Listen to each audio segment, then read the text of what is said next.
안녕하십니까, 책돌입니다.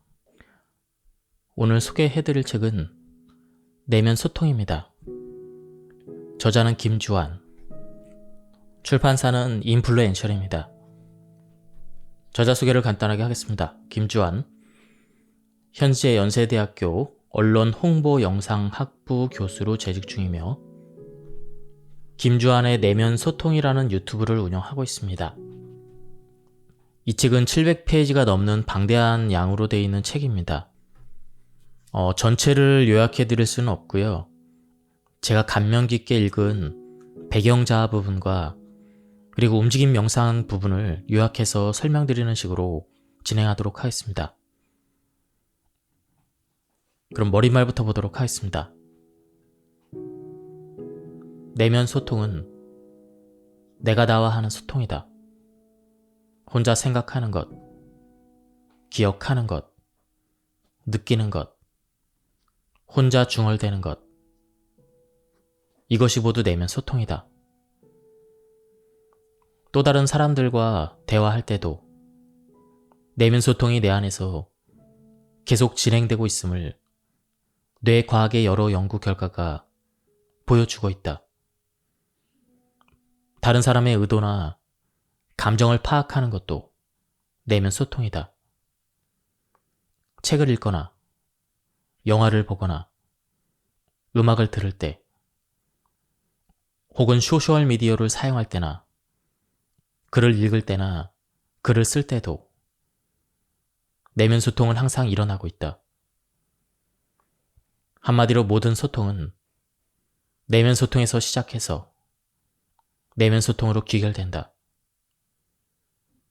내면 소통의 결과가 의견이자 생각이고 의사결정이며 또 의식이자 스토리텔링이고 기억이며 나 자신이다.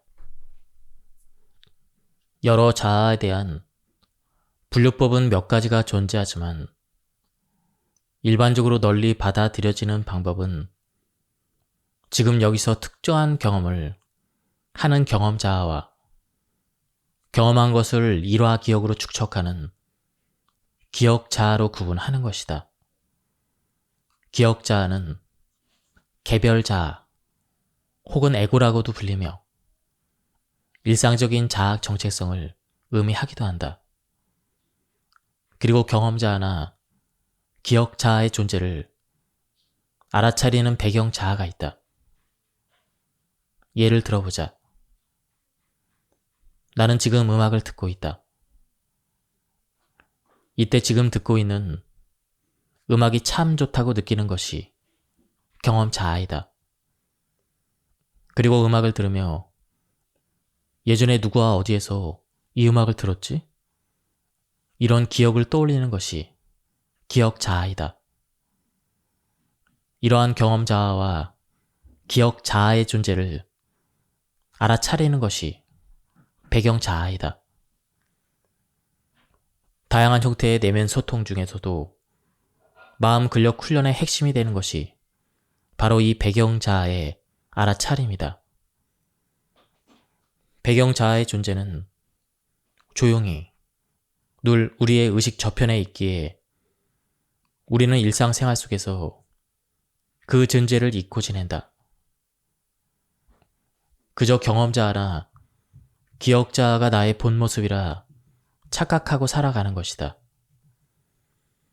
배경자아는 인식의 대상이 아니라 인식의 주체이기 때문에 묘사하거나 설명하기가 어렵다. 그러나 우리는 그 존재를 느낄 수가 있다. 창문을 닫으면 방 안은 어두워지고 창문을 열면 환해진다. 그렇다고 해서 창문의 빛이 원천인 것은 아니다. 단지 햇볕을 통과시켜줄 뿐이다. 경험자는 마치 창문과도 같다. 그것은 지금 여기서 햇빛을 통과시켜주는 그러한 존재이다. 그 창문 위에 덧입혀진 여러 가지 모양과 색깔의 커튼은 기억 자아에 비유할 수가 있다. 커튼은 제한된 개성과 정체성을 창문을 통해 들어오는 빛의 다양한 변화를 가져온다. 그러나 창문이나 커튼은 빛의 원천인 태양에는 아무런 영향을 미치지 못한다. 배경 자아는 태양과도 같다. 경험 자아를 통해 드러나고 기억 자아에 의해서 제한되거나 가려지지만 배경 자아는 늘 그대로 있다. 배경 자아를 나의 본질적인 모습으로 파악하고자 하는 노력이 곧 다양한 명상 수행이다. 배경 자아는 인식의 주체이며 경험 자아와 기억 자아를 늘 알아차리는 그러한 존재이다. 배경 자아는 그저 텅 비어 있고 고요하다. 그래서 평온하고 온전하다. 생각이나 감정, 경험, 기억, 행위 등은 모두 경험 자아와 기억 자아가 일으키는 일종의 소음이다. 감정도 생각도 경험도 넘어선 곳에, 모든 소음이 사라진 그곳에 고요함은 떠오른다. 엄밀히 말하자면 없었던 고요함이 새로 떠오르거나 하는 것이 아니다. 고요함은 원래 거기 그렇게 변함없이 있었고, 다만 소음이 고요함을 잠시 가렸다가 사라지는 것뿐이다. 내면 소통 명상의 핵심은 내가 얼마나 완벽하게 명상을 잘 해내는가, 얼마만큼 생각과 마음을 통제할 수 있는가, 이것에 달려있는 것이 아니다. 오히려 얼마나 놓아버릴 수 있는가, 얼마나 통제하고 조절하려는 의도를 내려놓을 수 있는가에 달려있다. 마음 근력 훈련의 핵심은 늘 거기에, 그렇게 고요함으로 존재하는 배경자아를 알아차리는 것이기 때문이다. 고요함은 무엇을 애써서 해야 얻어지는 것이 아니다. 무엇을 하게 되면 오히려 시끄러운 소음만 생길 가능성이 크다. 고요함은 오히려 아무것도 하지 않으려 할 때 떠오른다. 나의 고요함은 늘 거기에 그대로 있다. 아무것도 하지 않으면서 가장 중요한 것을 해내는 것이 명상이다. 명상은 우리를 편안하고 행복하게 한다. 만약 지금 명상을 하고 있는데 고통스럽고 괴롭다면 아마도 명상이 아니라 다른 무엇을 하고 있을 가능성이 크다. 산길을 걷는데 커다란 돌덩어리가 하나 나타났다고 하자. 그 돌은 무거운가? 그 돌을 굳이 들어올리려 한다면 엄청 무거울 것이다. 그러나 그 돌을 들어올리지 않는 사람에게는 전혀 무거운 돌이 아니다.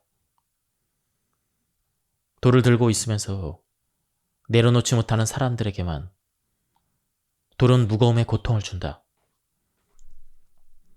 내면 소통 명상은 나는 왜 지금 이 무거운 돌을 들고 있지?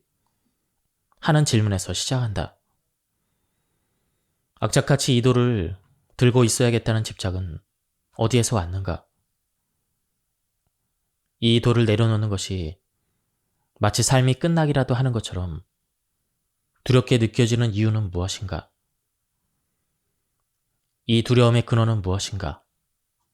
나는 당연히 이 돌을 꼭 들어야 한다는 당연함은 어디서 왔는가? 사회적인 통념인가? 주변의 시선인가?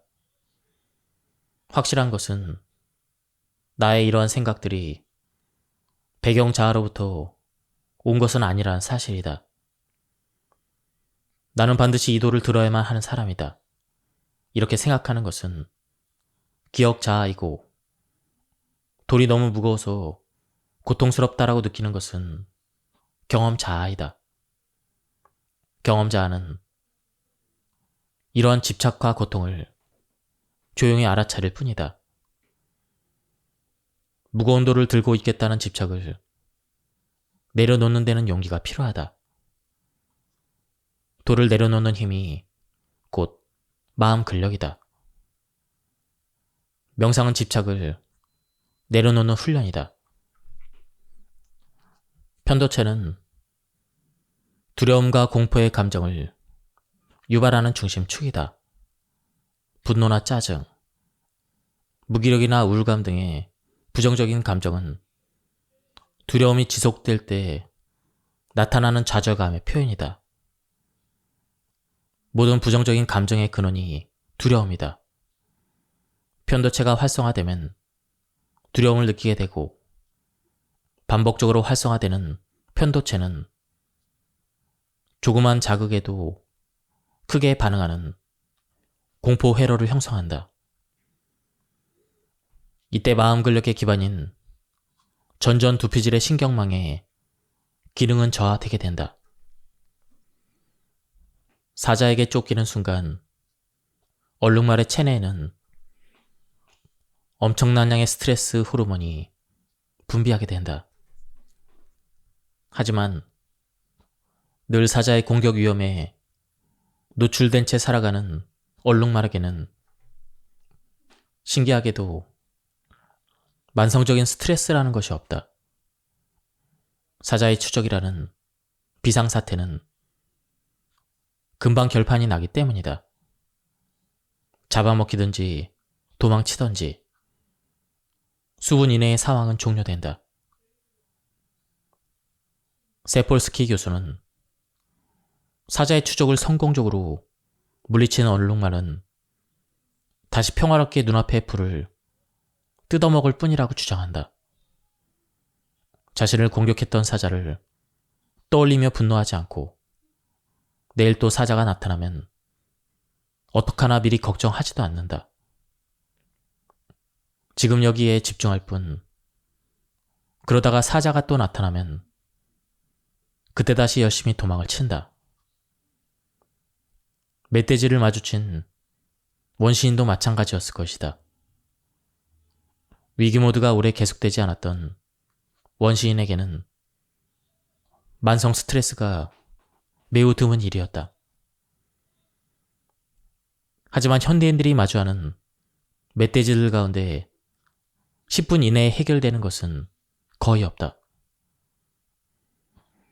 고등학교 수험생에게 스트레스 반응을 유발하는 멧돼지는 대학 입시이다.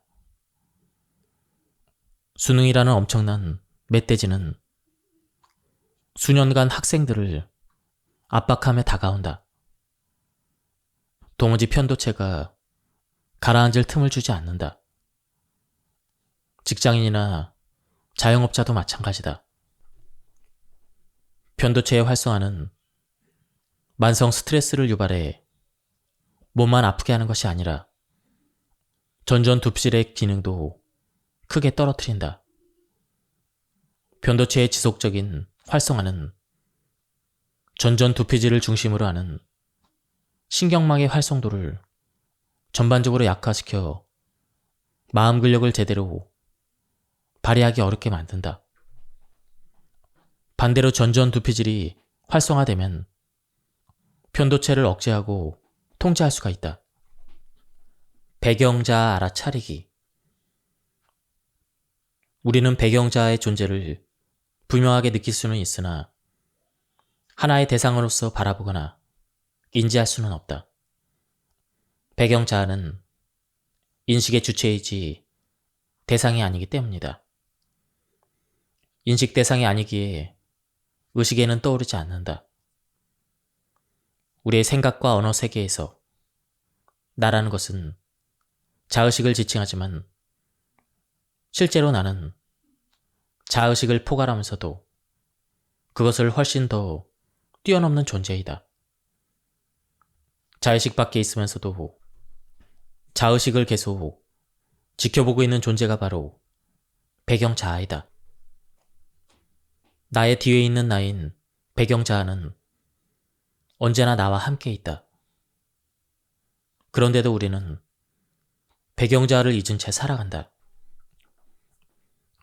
외부 세계의 여러 감각 정보와 행위에 집중하느라 경험 자아로서만 살아가는 것이다.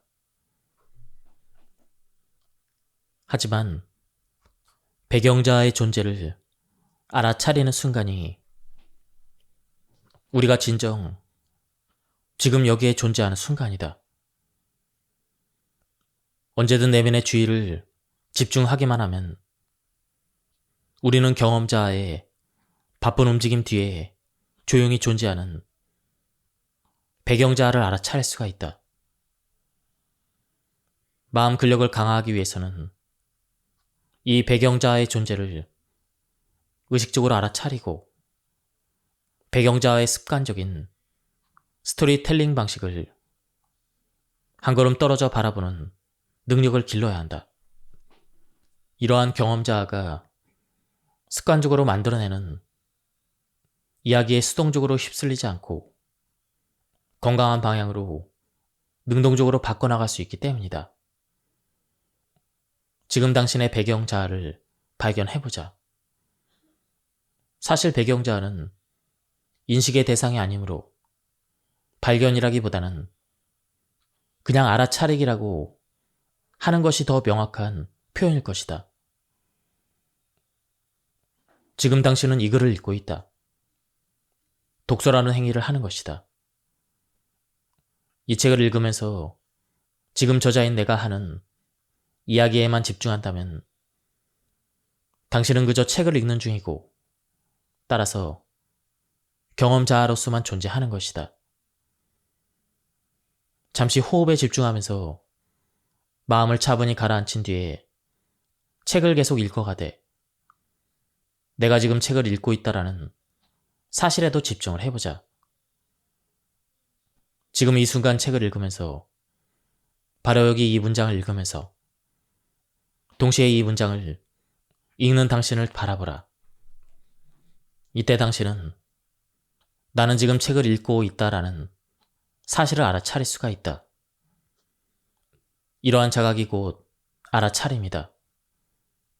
이 알아차림의 순간 당신에게는 책 읽기를 하는 자아와 책 읽기를 하는 나를 알아차리는 자아라는 두 자아가 존재한다.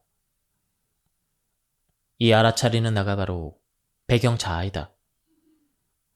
알아차리는 나는 어떤 행위나 경험을 하는 그런 자아가 아니다. 오히려 지금 여기에 존재하면서 지속해서 다양한 경험을 하는 나를 그저 바라보는 자아이다. 배경 자아와 경험 자아를 동시에 느낄 수 있어야 우리는 비로소 내가 나를 훈련시키는, 내가 나를 변화시키는, 내가 나의 마음 근력을 강화하는 훈련을 할 수가 있다.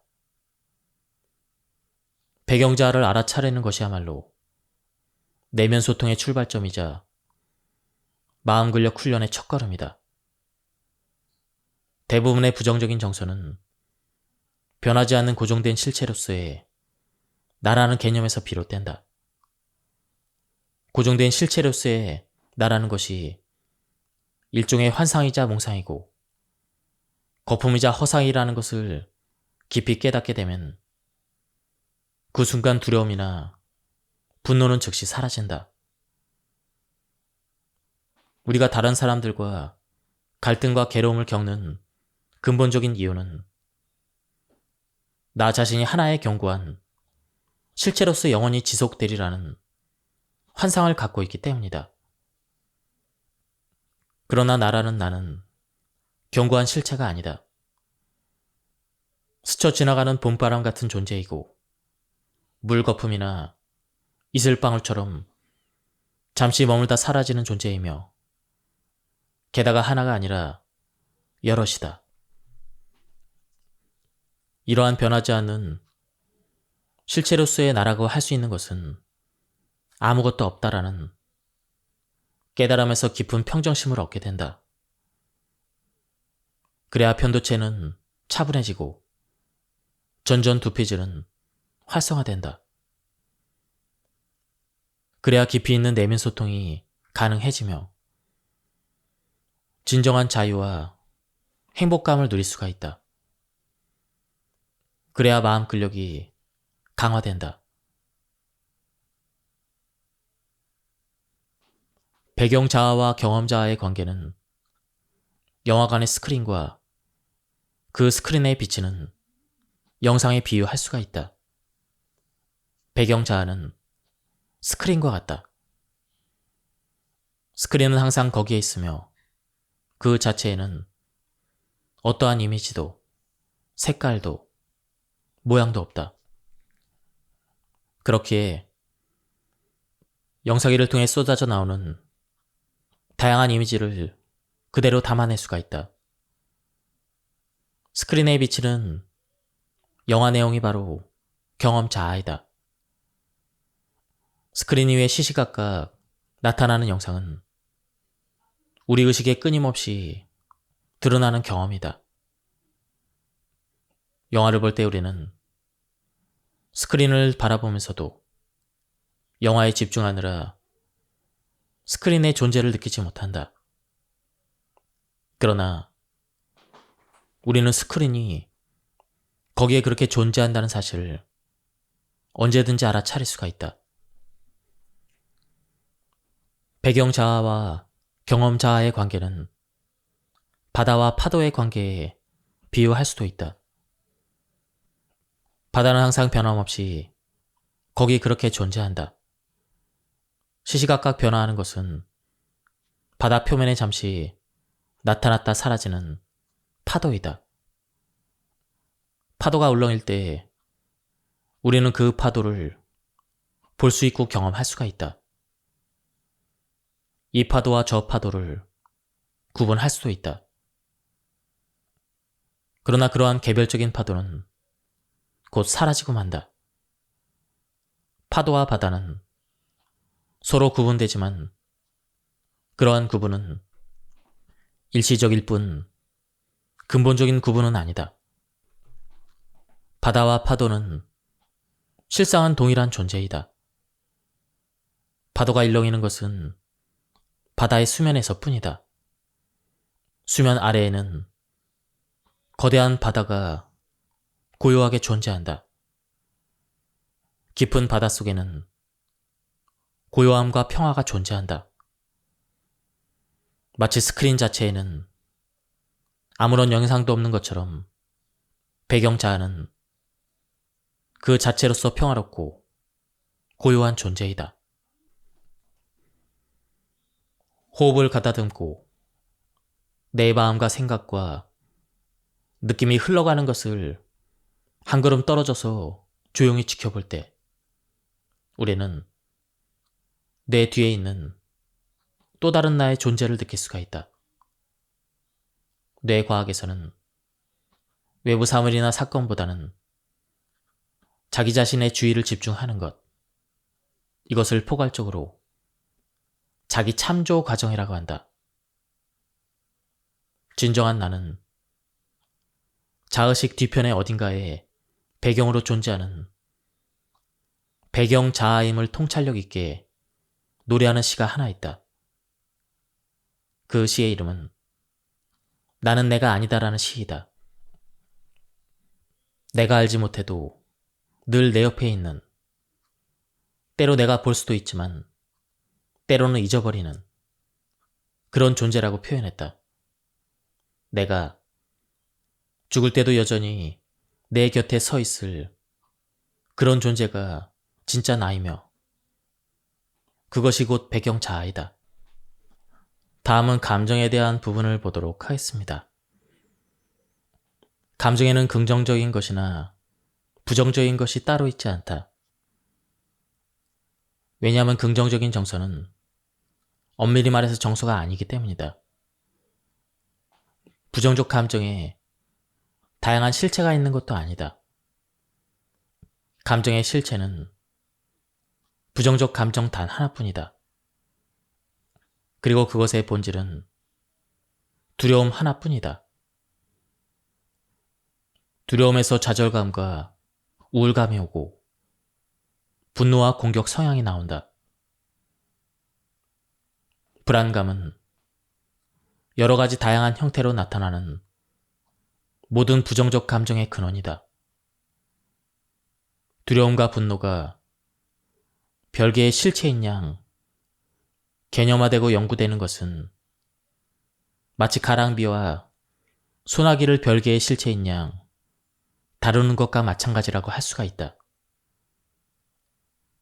감정에 대한 이해에서 무엇보다 중요한 것은 가랑비나 소나기나 모두 비라는 점을 확실히 해두는 것이다. 즉 분노나 짜증이나 신경질이나 불안감이나 모두 두려움의 다양한 형태임을 이해하는 것이다.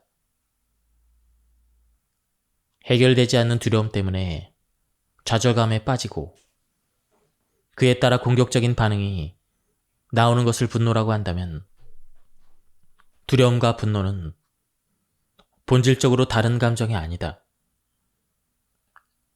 역겨움 역시 분노의 한 표현의 방식에 불과하다. 모든 감정의 본질은 두려움이다. 따라서 감정 조절 장애의 문제나 습관적인 부정적 정서 유발의 문제는 모두 두려움에서 벗어남으로써 해결될 수가 있다. 마음 근력을 강화한다는 것은 모든 두려움에서 벗어나 불안감이 없는 상태에 가까워지는 것이다. 특히 실패에 대한 두려움이 사라질수록 중요한 마음 근력 중 하나인 회복 탄력성이 강해진다. 다음은 편도체를 안정화시키는 방법에 대한 부분입니다. 편도체를 안정화시킬 수 있는 것은 간접적인 방법뿐이다.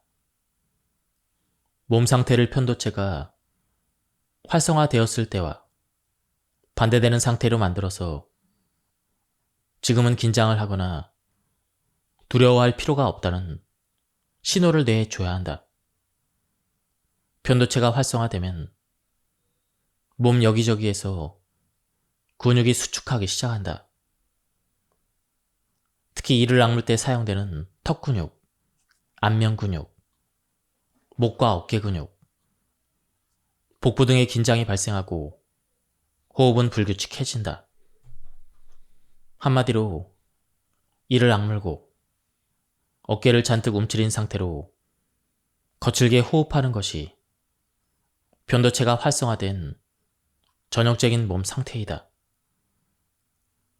이때 활성화되는 부위들이 주로 뇌 신경과 관련이 되어 있으며 교감신경계에도 활성화돼서 호흡이 가빠지고 심장 박동도 불규칙해진다. 우리는 의도를 갖고 직접 편도체를 가라앉힐 수는 없으나 의도적으로 턱이나 어깨 근육의 긴장을 어느 정도 완화할 수는 있다. 안면 근육의 긴장을 풀어서 표정을 부드럽게 할 수도 있다. 심장 박동도 직접적으로 천천히 뛰게 할 수는 없지만 호흡을 통해서 간접적으로 심박수를 조절할 수가 있다. 호흡을 조금 길게 천천히 내쉬면 심박수는 느려진다. 이처럼 몸의 긴장을 이완하면 편도체도 그에 따라 어느 정도 안정화된다. 즉, 뇌 신경계와 관련된 신체의 부위들을 의도적으로 이완시킴으로써 감정을 조절할 수가 있다. 이것은 우리가 의도적인 방법으로 감정을 조절할 수 있는 거의 유일한 통로이다. 우리 몸에는 자율신경계의 지배를 받으면서 동시에 의식적인 개입이 가능한 기능이 딱 하나 있다. 바로 호흡이다.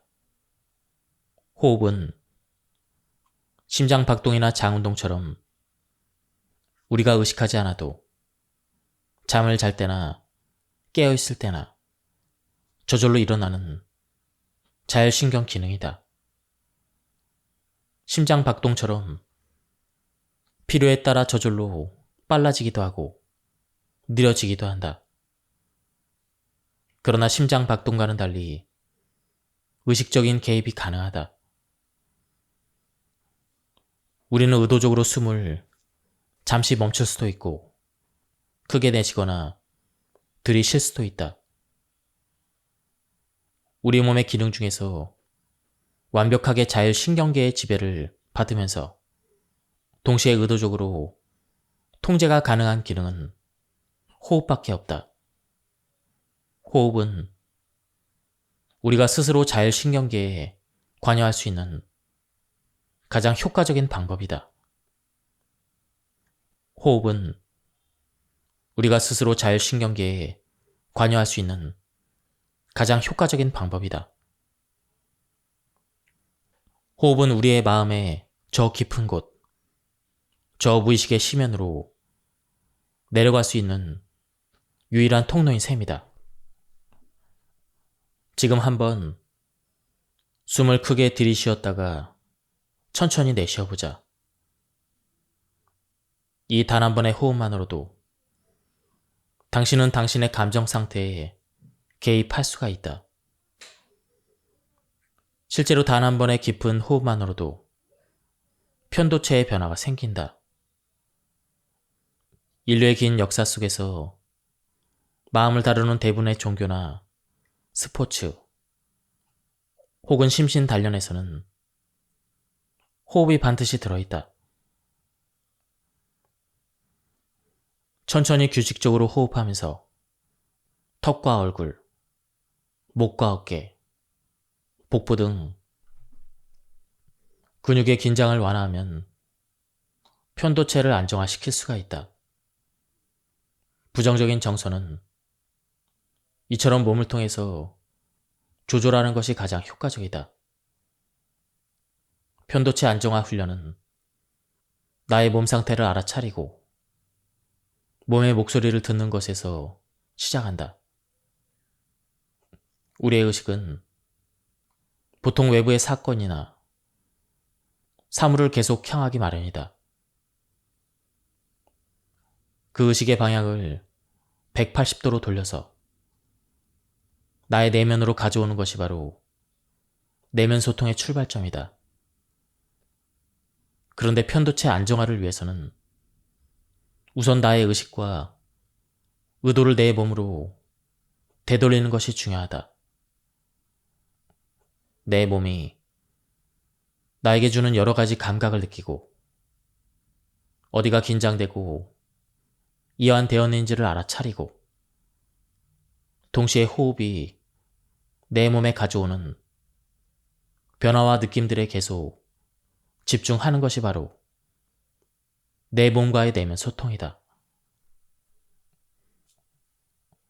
명상에는 수없이 많은 종류가 있지만 거의 모든 명상에서 공통적으로 강조하는 것은 허리를 곧게 펴고 경추 1번의 머리 위를 잘 올려놓는 자세를 취하는 것이다.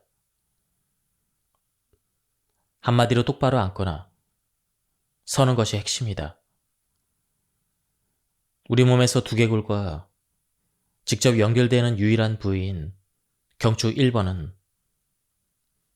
무거운 머리의 무게를 오롯이 받아낸다. 그래서 경추 1번을 아틀라스라고 부른다. 경추 1번과 두개골이 직접 맞닿아 있는 부위는 대단히 좁다. 머리는 그야말로 경추 1번 위에 아슬아슬하게 앉혀있는 형국이기 때문에 두개골과 목, 어깨 등 몸통을 연결하는 많은 근육은 늘 긴장 상태에 놓이게 된다. 특히 뇌 신경계를 통해 뇌와 직접 연결되는 승모근, 흉쇄 유골근, 교근 등의 긴장은 곧바로 뇌의 부정적인 감정으로 받아들여진다. 부정적인 감정이나 스트레스가 목과 어깨 부위에 근육의 전반적인 긴장을 가져오고 통증을 유발한다는 것은 널리 알려진 사실이다. 편도체 안정화를 위해서는 이러한 부위들의 긴장을 완화하는 것이 매우 중요하다. 그러기 위해서는 무엇보다도 우선 머리가 경추 1번 위에 똑바로 얹혀 있어야 한다. 그래야 뇌 신경계의 다른 부위들의 긴장이 전반적으로 완화될 수 있고, 나아가 부정적인 정서를 가라앉히는 데 도움을 줄 수 있기 때문이다.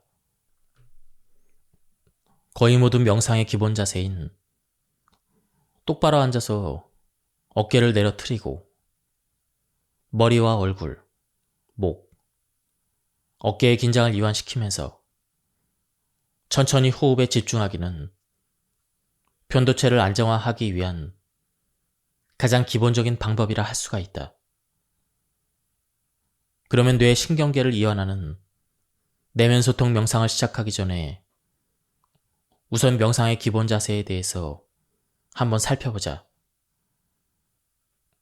방석에 바르게 앉는 법. 전통적인 명상은 주로 앉거나 서서 한다. 물론 내 몸이 전해주는 여러 가지 감각 신호를 알아차리는 보디 스캔 명상은 누워서 할 수가 있다. 걷거나 달리기, 수영, 요가 등 여러 움직임 기반의 명상은 다양한 동작을 사용하기도 한다. 어떠한 명상이든 기본 자세는 정수리부터 꼬리뼈까지 척추를 곧게 일직선으로 펴는 느낌을 유지하는 것이다. 이러한 명상의 기본 자세들은 뇌 신경계의 이완과 깊은 관련이 있다. 방석에 앉을 때는 가부좌나 반가부좌로 앉아도 되고, 두 발의 날이 모두 바닥에 닿아도 된다. 가장 편안한 자세를 선택하면 된다.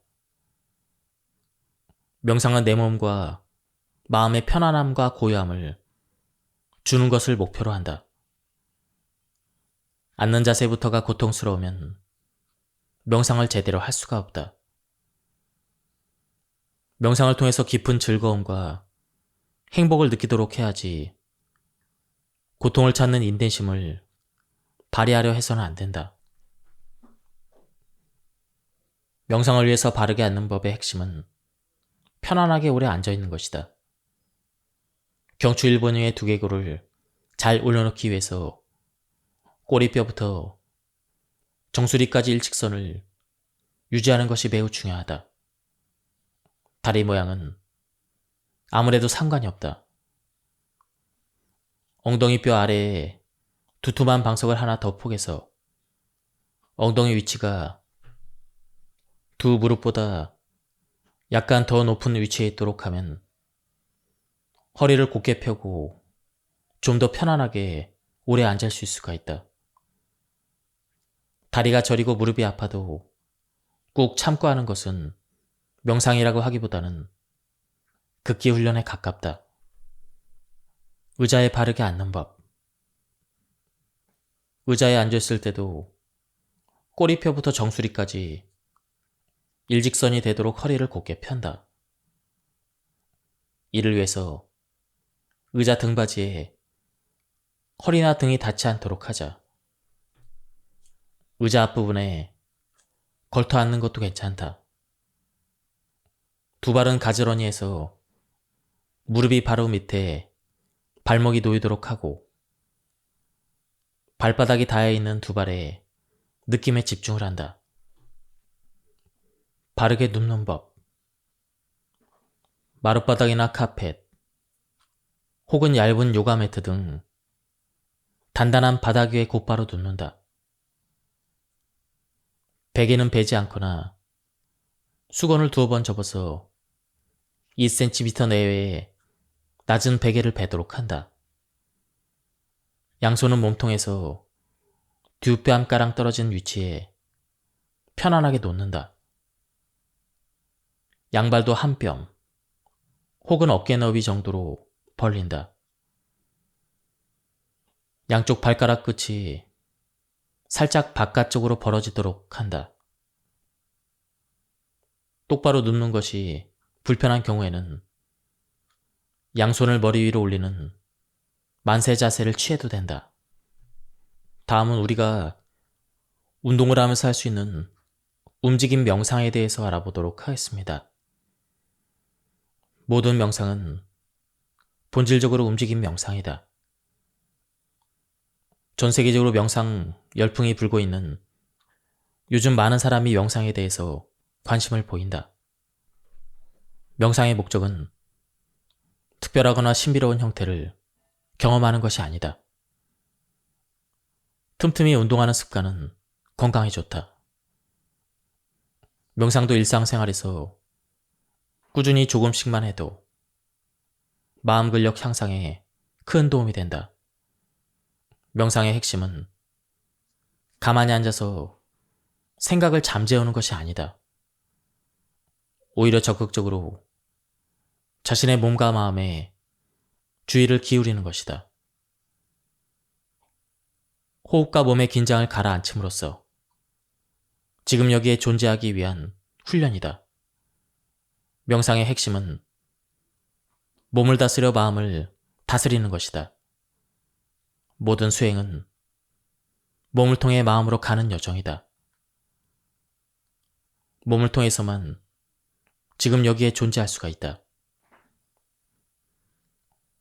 마음은 과거나 미래로 달려간다. 과거에 집착하면 분노나 트라우마, 스트레스가 일어나게 된다. 미래를 향해 기억을 투사하면 불안이나 두려움이 나타난다. 행복감이나 긍정적인 정서는 몸과 마음이 여기에 현존할 때만 가능하다. 명상은 종류, 방법, 전통과는 상관없이 몸을 통해 지금 여기에 현존의 부정적인 감정을 걷어내는 것이 목표이다. 우리는 적극적으로 몸을 쓸 필요가 있다. 명상을 하면 평온함, 고요함, 편안함, 즐거움, 행복감이 느껴진다. 만약 그렇지 않다면 명상이 아니라 다른 것을 하면서 애쓰고 있는 것이다. 움직임 명상의 일종인 고유 감각이나 내부 감각 훈련 역시 마찬가지다. 훈련하는 동안 혹시라도 몸과 마음이 불편하다면 즉시 중단해야 한다. 움직임 명상을 꾸준히 하다 보면 어느 순간 몸과 마음이 평온해지고 그 평온함 속에서 지극한 행복감이 올라온다. 다음은 기초적인 움직임 명상 실습입니다. 1. 준비 자세. 서서 하는 명상 자세로 똑바로 선다. 꼬리뼈부터 정수리까지 일직선에 놓도록 한다. 온몸의 긴장을 풀고 호흡에 집중한다. 특히 교근, 승모근, 흉쇄 유돌근, 얼굴 표정근, 혀 근육 등의 긴장을 풀어 한 번씩 확인한다. 눈을 감거나 아니면 한 점을 향해서 그것만을 계속 바라본다. 눈동자를 움직이지 않으며 안구 근육은 모두 긴장을 푼다. 몸무게가 발바닥에 실리는 것을 느껴본다. 나의 체중이 발바닥을 지그시 누르는 힘을 자각한다. 2. 손바닥으로 얼굴과 가슴, 복부를 스캔한다. 손바닥을 복부 쪽으로 향하게 해서 두 손을 천천히 들어 올린다.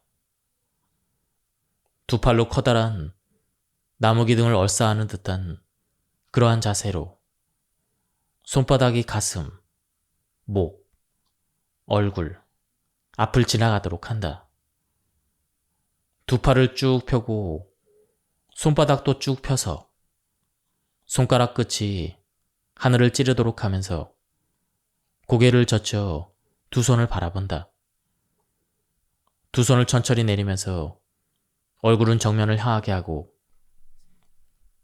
손바닥은 얼굴 쪽으로 향하게 하며 천천히 팔을 내린다. 얼굴쯤 내려올 때 손바닥이 얼굴로부터 한 뼘 정도 떨어지게 하고 어깨와 팔의 긴장을 풀어 양 팔꿈치를 손 위치보다 더 낮게 유지하면서 두 손으로 마치 몸을 스캔하듯 천천히 내린다. 움직임 명상 부분은 여기까지 설명드리도록 하고요. 다음은 달리기 명상에 대한 부분을 읽어보도록 하겠습니다. 달리기 명상 존2 유산소 운동법.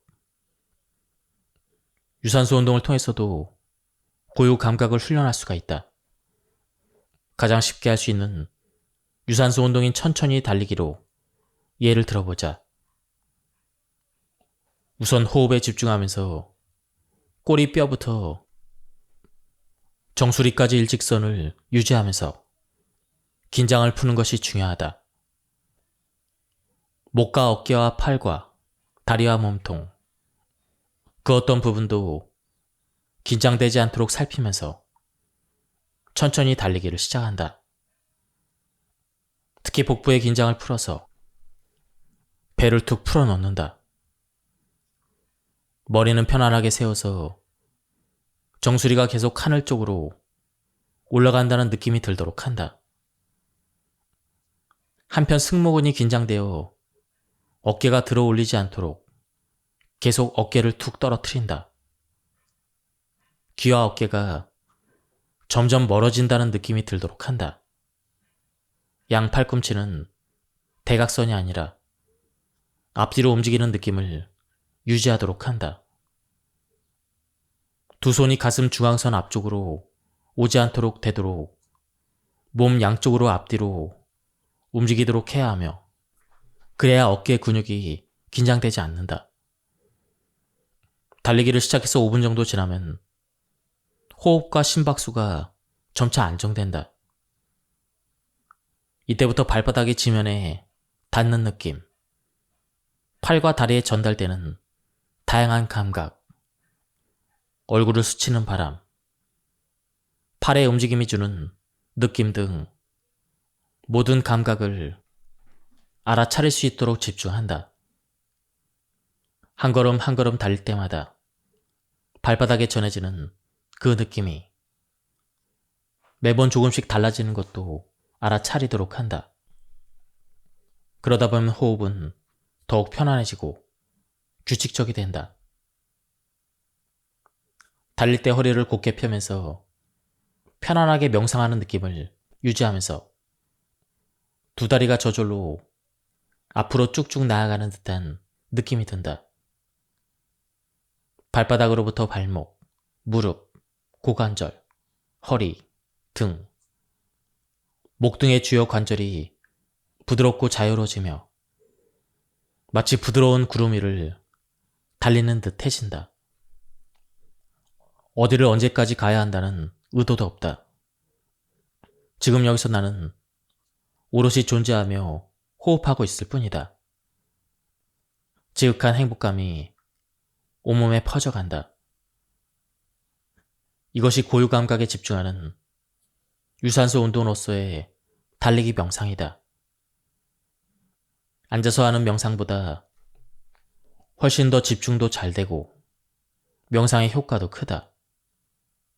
고유 감각 훈련은 실외에서 하는 달리기 운동뿐 아니라 실내 자전거나 로잉머신 등 실내에서 하는 여러 가지 유산소 운동을 통해서도 할 수가 있다. 심박수가 평소보다 약간 증가한 상태에서 규칙적인 상태를 한동안 유지하게 되기 때문에 불안감이나 분노 등 부정적 감정 완화에 탁월한 효과가 있다. 고유 감각에 집중하는 유산소 운동이야말로 최고의 마음 근력 훈련이다. 유산소 운동을 할 때 한 가지 주의할 점이 있다. 대부분 너무 과하게 해서 문제가 생긴다. 숨을 헐떡거리며 체력이 닿는 데까지 최대한도로 운동하려는 우를 범하는 경우가 있다. 마음 근력을 강화하기 위해서 유산소 운동을 하는 것처럼 정신력의 힘으로 기를 쓰며 이를 악물고 달려야만 한다고 오해하는 사람도 있다. 이렇게 체력의 한계까지 밀어붙이면서 운동하는 것은 그 효과가 미비할 뿐더러 오히려 몸과 마음을 약화하는 부작용이 발생할 수가 있다. 고유 감각 훈련을 위한 유산소 운동을 가장 효율적으로 하려면 심박수가 2단계에 지속해서 머물도록 운동 강도를 조절해야 한다. 이른바 존투 트레이닝을 강력히 추천한다. 가장 약한 강도의 운동이 1단계라면 최대 심박수에 근접한 정도의 강도 운동이 5단계이다. 때에 따라서는 운동 강도를 6이나 7단계로 나누기도 한다. 천천히 걷는 정도의 1단계보다는 조금 더 센 강도의 운동이 바로 존투 운동이다. 존투 중에서도 심박수가 상단을 유지하는 것이 좋다. 즉, 세 번째 단계로 넘어가기 직전의 강도가 적절하다는 것이다. 이 부분에서 우리 몸의 신진대사가 가장 효율적으로 이루어진다. 몸으로 들어오는 산소의 양과 근육에 의해서 소비되는 산소의 양이 정확히 균형을 이루는 지점이다. 이보다 더 센 강도로 운동하면 약간씩 무산소 운동으로 전환되어 몸에 젖산이 쌓이기 시작한다. 젖산 자체는 열량을 발생시키기도 하고 근육의 손상과 통증도 막아주므로 좋은 것이긴 하지만 젖산이 축적되기 시작했다는 것은 곧 유산소 운동의 범위에 최대치 범위를 넘어섰다는 뜻이며 몸이 전혀 다른 형태의 에너지 생산 방식을 채택하기 시작했다는 것이다. 따라서 세 번째 단계로 넘어가지 않는 선에서 운동 강도를 유지하는 것이 존투 운동의 핵심이다. 나의 존투 심박수를 어떻게 할 수 있을까? 개인마다 다르지만 대체로 최대 심박수의 65에서 75% 구간이라고 보면 된다. 정확하게 측정하고 싶다면 유산소 운동을 하는 동안 실시간으로 젖산 농도를 측정하면 되는 것이다. 그러나 일반인에게 이는 매우 어려운 것이다. 대신 심박수를 통해서 근사치를 구해볼 수가 있다. 이 근사치는 설명란에 적어놓도록 하겠습니다. 공식은 다음과 같다. 0.7 곱하기 가로하고 최대 심박수 빼기 휴지기 심박수 가로 닫고 플러스 휴지기 심박수이다. 저자분은 이 공식은 좀 높게 나온다고 설명하고 있습니다. 최대 심박수의 80% 정도 나온다고 합니다. 그래서 한 75%가 적당하다고 설명하시고 있습니다. 요즘엔 스마트워치 같은 경우 이런 심박수를 측정해주는 기기들이 많이 나와 있습니다. 휴지기의 심박수는 아침에 일어나자마자 침대에 누운 채로 측정하면 된다고 합니다. 존투의 심박수를 유지하면서 운동하는 것은 옆 사람과 간단히 대화를 편안하게 할 수 있는 그러한 정도이다. 예컨대 운동 중에 전화를 받았다면 상대방이 내가 운동을 하고 있다는 것을 알아차릴 정도로 약간의 호흡은 거칠지만 그래도 편안하게 계속 말을 할 수 있는 정도의 운동 강도이다. 존투 유산소 운동은 심장이 고르고 규칙적으로 뛰게 하는 훈련이므로 감정 조절 능력 향상에 큰 도움이 된다. 만약 숨이 차서 대화하는 데 방해가 되는 정도라면 이미 존투를 넘어섰을 가능성이 크므로 주의해야 한다. 지금까지 이 책에 대한 리뷰와 낭독을 마쳤습니다. 이 책은 거의 700페이지에 육박했는데요. 거의 책 한 4, 5권을 합쳐놓은 그러한 내용이었습니다. 한번 책을 구해서 읽어보실 것을 추천드립니다. 그리고 저자분의 유튜브도 있는데요. 김주환 교수님 이름으로 검색을 하면 많은 영상들이 있습니다. 그 영상들도 추천합니다. 여기서 오늘 영상을 마치도록 하겠습니다. 감사합니다. 안녕하십니까, 책돌입니다. 오늘 소개해드릴 책은 내면 소통입니다. 저자는 김주환, 출판사는 인플루엔셜입니다. 저자 소개를 간단하게 하겠습니다. 김주환, 현재 연세대학교 언론홍보영상학부 교수로 재직 중이며 김주환의 내면 소통이라는 유튜브를 운영하고 있습니다. 이 책은 700페이지가 넘는 방대한 양으로 되어 있는 책입니다. 전체를 요약해 드릴 수는 없고요. 제가 감명 깊게 읽은 배경자아 부분과 그리고 움직임 영상 부분을 요약해서 설명드리는 식으로 진행하도록 하겠습니다. 그럼 머릿말부터 보도록 하겠습니다. 내면 소통은 내가 나와 하는 소통이다. 혼자 생각하는 것, 기억하는 것, 느끼는 것, 혼자 중얼대는 것. 이것이 모두 내면 소통이다.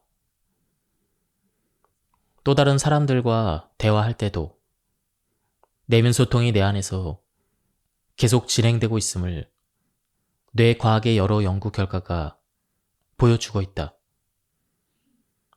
다른 사람의 의도나 감정을 파악하는 것도 내면 소통이다. 책을 읽거나 영화를 보거나 음악을 들을 때 혹은 소셜미디어를 사용할 때나 글을 읽을 때나 글을 쓸 때도 내면 소통은 항상 일어나고 있다. 한마디로 모든 소통은 내면 소통에서 시작해서 내면 소통으로 귀결된다. 내면 소통의 결과가 의견이자 생각이고 의사결정이며 또 의식이자 스토리텔링이고 기억이며 나 자신이다. 여러 자아에 대한 분류법은 몇 가지가 존재하지만 일반적으로 널리 받아들여지는 방법은 지금 여기서 특정한 경험을 하는 경험자아와 경험한 것을 일화 기억으로 축적하는 기억자아로 구분하는 것이다. 기억자아는 개별자아 혹은 에고라고도 불리며 일상적인 자아 정체성을 의미하기도 한다. 그리고 경험자아나 기억자아의 존재를 알아차리는 배경자아가 있다. 예를 들어보자. 나는 지금 음악을 듣고 있다. 이때 지금 듣고 있는 음악이 참 좋다고 느끼는 것이 경험자아이다. 그리고 음악을 들으며 예전에 누구와 어디에서 이 음악을 들었지? 이런 기억을 떠올리는 것이 기억자아이다. 이러한 경험자아와 기억자아의 존재를 알아차리는 것이 배경자아이다. 다양한 형태의 내면 소통 중에서도 마음 근력 훈련의 핵심이 되는 것이 바로 이 배경자아의 알아차림이다. 배경자아의 존재는 조용히 늘 우리의 의식 저편에 있기에 우리는 일상생활 속에서 그 존재를 잊고 지낸다. 그저 경험자아나 기억자아가 나의 본 모습이라 착각하고 살아가는 것이다. 배경자아는 인식의 대상이 아니라 인식의 주체이기 때문에 묘사하거나 설명하기가 어렵다. 그러나 우리는 그 존재를 느낄 수가 있다. 창문을 닫으면 방 안은 어두워지고 창문을 열면 환해진다. 그렇다고 해서 창문의 빛이 원천인 것은 아니다. 단지 햇볕을 통과시켜 줄 뿐이다. 경험자는 마치 창문과도 같다. 그것은 지금 여기서 햇빛을 통과시켜주는 그러한 존재이다. 그 창문 위에 덧입혀진 여러 가지 모양과 색깔의 커튼은 기억 자아에 비유할 수가 있다. 커튼은 제한된 개성과 정체성을 창문을 통해 들어오는 빛의 다양한 변화를 가져온다. 그러나 창문이나 커튼은 빛의 원천인 태양에는 아무런 영향을 미치지 못한다. 배경 자아는 태양과도 같다. 경험 자아를 통해 드러나고 기억 자아에 의해서 제한되거나 가려지지만 배경 자아는 늘 그대로 있다. 배경 자아를 나의 본질적인 모습으로 파악하고자 하는 노력이 곧 다양한 명상 수행이다. 배경 자아는 인식의 주체이며 경험 자아와 기억 자아를 늘 알아차리는 그러한 존재이다. 배경 자아는 그저 텅 비어 있고 고요하다. 그래서 평온하고 온전하다. 생각이나 감정, 경험, 기억, 행위 등은 모두 경험 자아와 기억 자아가 일으키는 일종의 소음이다. 감정도 생각도 경험도 넘어선 곳에, 모든 소음이 사라진 그곳에 고요함은 떠오른다.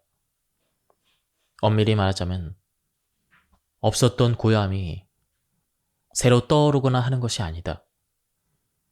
고요함은 원래 거기 그렇게 변함없이 있었고, 다만 소음이 고요함을 잠시 가렸다가 사라지는 것 뿐이다. 내면 소통 명상의 핵심은 내가 얼마나 완벽하게 명상을 잘 해내는가, 얼마만큼 생각과 마음을 통제할 수 있는가, 이것에 달려있는 것이 아니다. 오히려 얼마나 놓아버릴 수 있는가, 얼마나 통제하고 조절하려는 의도를 내려놓을 수 있는가에 달려있다. 마음 근력 훈련의 핵심은 늘 거기에, 그렇게 고요함으로 존재하는 배경자아를 알아차리는 것이기 때문이다. 고요함은 무엇을 애써서 해야 얻어지는 것이 아니다. 무엇을 하게 되면 오히려 시끄러운 소음만 생길 가능성이 크다. 고요함은 오히려 아무것도 하지 않으려 할 때 떠오른다. 나의 고요함은 늘 거기에 그대로 있다. 아무것도 하지 않으면서 가장 중요한 것을 해내는 것이 명상이다. 명상은 우리를 편안하고 행복하게 한다. 만약 지금 명상을 하고 있는데 고통스럽고 괴롭다면 아마도 명상이 아니라 다른 무엇을 하고 있을 가능성이 크다. 산길을 걷는데 커다란 돌덩어리가 하나 나타났다고 하자. 그 돌은 무거운가? 그 돌을 굳이 들어올리려 한다면 엄청 무거울 것이다. 그러나 그 돌을 들어올리지 않는 사람에게는 전혀 무거운 돌이 아니다. 돌을 들고 있으면서 내려놓지 못하는 사람들에게만 돌은 무거움에 고통을 준다. 내면 소통 명상은 나는 왜 지금 이 무거운 돌을 들고 있지? 하는 질문에서 시작한다. 악착같이 이 돌을 들고 있어야겠다는 집착은 어디에서 왔는가? 이 돌을 내려놓는 것이 마치 삶이 끝나기라도 하는 것처럼 두렵게 느껴지는 이유는 무엇인가? 이 두려움의 근원은 무엇인가? 나는 당연히 이 돌을 꼭 들어야 한다는 당연함은 어디서 왔는가? 사회적인 통념인가? 주변의 시선인가? 확실한 것은 나의 이러한 생각들이 배경 자아로부터 온 것은 아니라는 사실이다. 나는 반드시 이 돌을 들어야만 하는 사람이다. 이렇게 생각하는 것은 기억 자아이고, 돌이 너무 무거워서 고통스럽다라고 느끼는 것은 경험 자아이다. 경험 자아는 이러한 집착과 고통을 조용히 알아차릴 뿐이다. 무거운 돌을 들고 있겠다는 집착을 내려놓는 데는 용기가 필요하다. 돌을 내려놓는 힘이 곧 마음 근력이다. 명상은 집착을 내려놓는 훈련이다. 편도체는 두려움과 공포의 감정을 유발하는 중심축이다. 분노나 짜증, 무기력이나 우울감 등의 부정적인 감정은 두려움이 지속될 때 나타나는 좌절감의 표현이다. 모든 부정적인 감정의 근원이 두려움이다. 편도체가 활성화되면 두려움을 느끼게 되고, 반복적으로 활성화되는 편도체는 조그만 자극에도 크게 반응하는 공포 회로를 형성한다. 이때 마음 근력의 기반인 전전두피질의 신경망의 기능은 저하되게 된다. 사자에게 쫓기는 순간 얼룩말의 체내에는 엄청난 양의 스트레스 호르몬이 분비하게 된다. 하지만 늘 사자의 공격 위험에 노출된 채 살아가는 얼룩말에게는 신기하게도 만성적인 스트레스라는 것이 없다. 사자의 추적이라는 비상사태는 금방 결판이 나기 때문이다. 잡아먹히든지 도망치든지 수분 이내의 상황은 종료된다. 세폴스키 교수는 사자의 추적을 성공적으로 물리친 얼룩말은 다시 평화롭게 눈앞의 풀을 뜯어먹을 뿐이라고 주장한다. 자신을 공격했던 사자를 떠올리며 분노하지 않고 내일 또 사자가 나타나면 어떡하나 미리 걱정하지도 않는다. 지금 여기에 집중할 뿐, 그러다가 사자가 또 나타나면 그때 다시 열심히 도망을 친다. 멧돼지를 마주친 원시인도 마찬가지였을 것이다.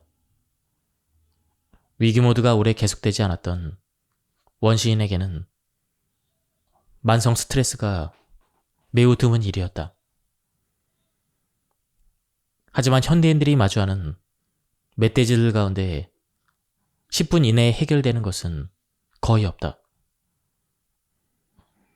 고등학교 수험생에게 스트레스 반응을 유발하는 멧돼지는 대학 입시이다. 수능이라는 엄청난 멧돼지는 수년간 학생들을 압박하며 다가온다. 도무지 편도체가 가라앉을 틈을 주지 않는다. 직장인이나 자영업자도 마찬가지다. 편도체의 활성화는 만성 스트레스를 유발해 몸만 아프게 하는 것이 아니라 전전두피질의 기능도 크게 떨어뜨린다. 편도체의 지속적인 활성화는 전전두피질을 중심으로 하는 신경망의 활성도를 전반적으로 약화시켜 마음 근력을 제대로 발휘하기 어렵게 만든다. 반대로 전전두피질이 활성화되면 편도체를 억제하고 통제할 수가 있다. 배경자아 알아차리기. 우리는 배경자아의 존재를 분명하게 느낄 수는 있으나 하나의 대상으로서 바라보거나 인지할 수는 없다. 배경자아는 인식의 주체이지 대상이 아니기 때문이다. 인식 대상이 아니기에 의식에는 떠오르지 않는다. 우리의 생각과 언어 세계에서 나라는 것은 자의식을 지칭하지만 실제로 나는 자의식을 포괄하면서도 그것을 훨씬 더 뛰어넘는 존재이다. 자의식 밖에 있으면서도 자의식을 계속 지켜보고 있는 존재가 바로 배경자아이다. 나의 뒤에 있는 나인 배경자아는 언제나 나와 함께 있다. 그런데도 우리는 배경자아를 잊은 채 살아간다. 외부 세계의 여러 감각 정보와 행위에 집중하느라 경험자아로서만 살아가는 것이다. 하지만 배경자아의 존재를 알아차리는 순간이 우리가 진정 지금 여기에 존재하는 순간이다. 언제든 내면의 주의를 집중하기만 하면 우리는 경험자의 바쁜 움직임 뒤에 조용히 존재하는 배경자아를 알아차릴 수가 있다. 마음 근력을 강화하기 위해서는 이 배경자아의 존재를 의식적으로 알아차리고 배경자아의 습관적인 스토리텔링 방식을 한 걸음 떨어져 바라보는 능력을 길러야 한다. 이러한 경험자아가 습관적으로 만들어내는 이야기에 수동적으로 휩쓸리지 않고 건강한 방향으로 능동적으로 바꿔나갈 수 있기 때문이다. 지금 당신의 배경자아를 발견해보자. 사실 배경자아는 인식의 대상이 아니므로 발견이라기보다는 그냥 알아차리기라고 하는 것이 더 명확한 표현일 것이다. 지금 당신은 이 글을 읽고 있다. 독서라는 행위를 하는 것이다. 이 책을 읽으면서 지금 저자인 내가 하는 이야기에만 집중한다면 당신은 그저 책을 읽는 중이고 따라서 경험자아로서만 존재하는 것이다. 잠시 호흡에 집중하면서 마음을 차분히 가라앉힌 뒤에 책을 계속 읽어가되 내가 지금 책을 읽고 있다라는 사실에도 집중을 해보자. 지금 이 순간 책을 읽으면서 바로 여기 이 문장을 읽으면서 동시에 이 문장을 읽는 당신을 바라보라. 이때 당신은 나는 지금 책을 읽고 있다라는 사실을 알아차릴 수가 있다. 이러한 자각이 곧 알아차림이다.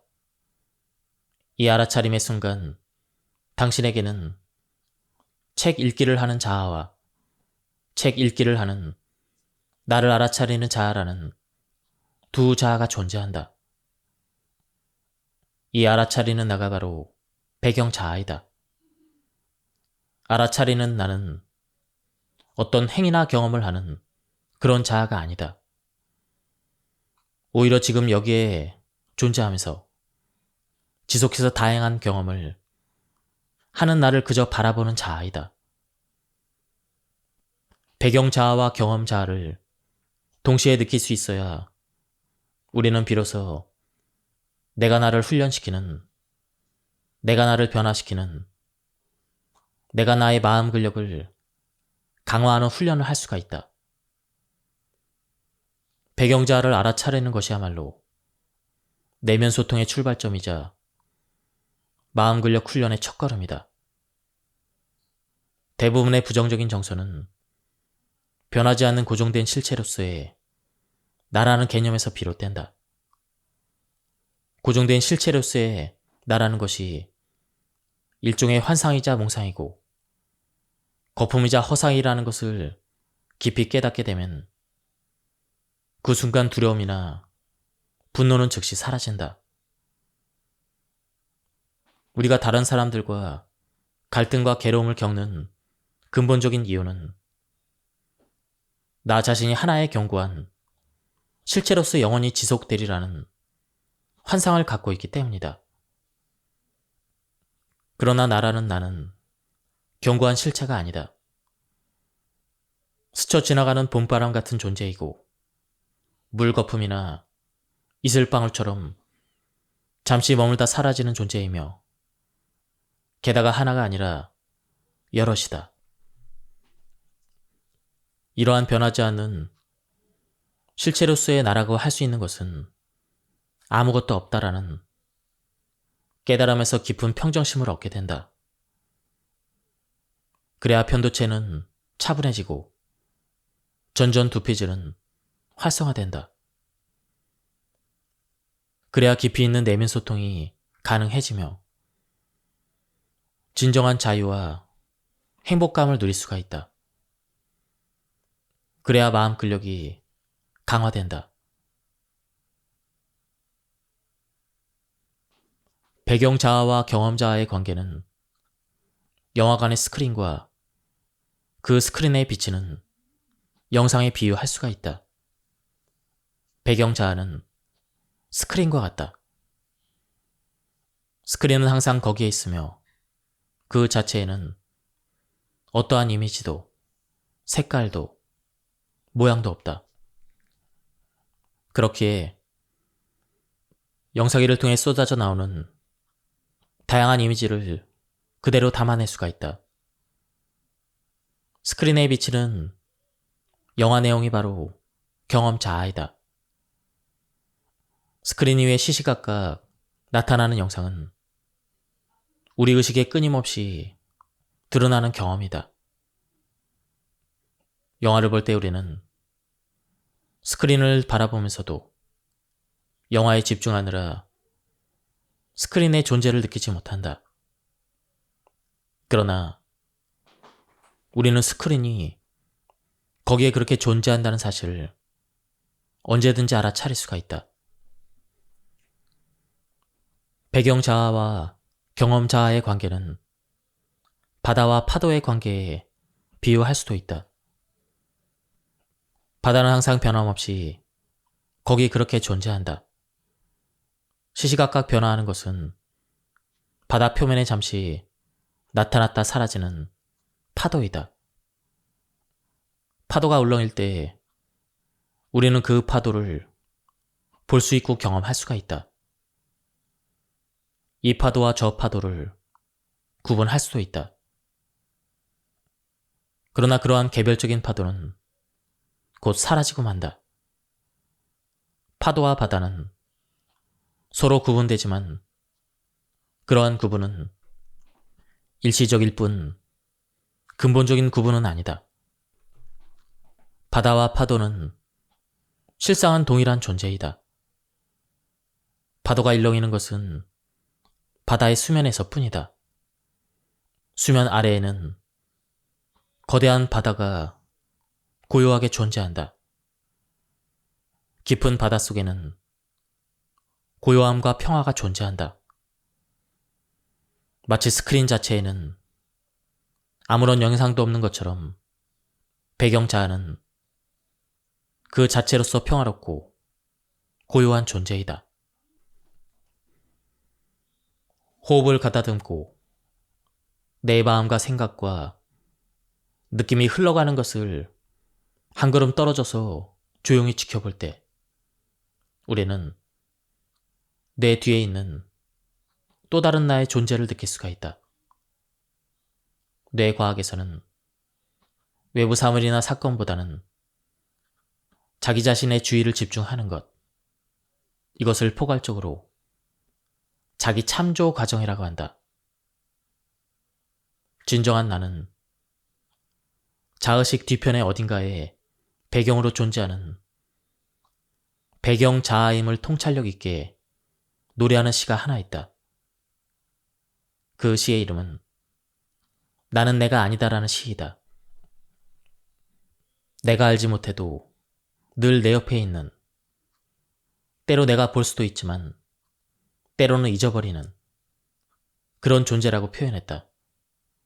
내가 죽을 때도 여전히 내 곁에 서 있을 그런 존재가 진짜 나이며 그것이 곧 배경 자아이다.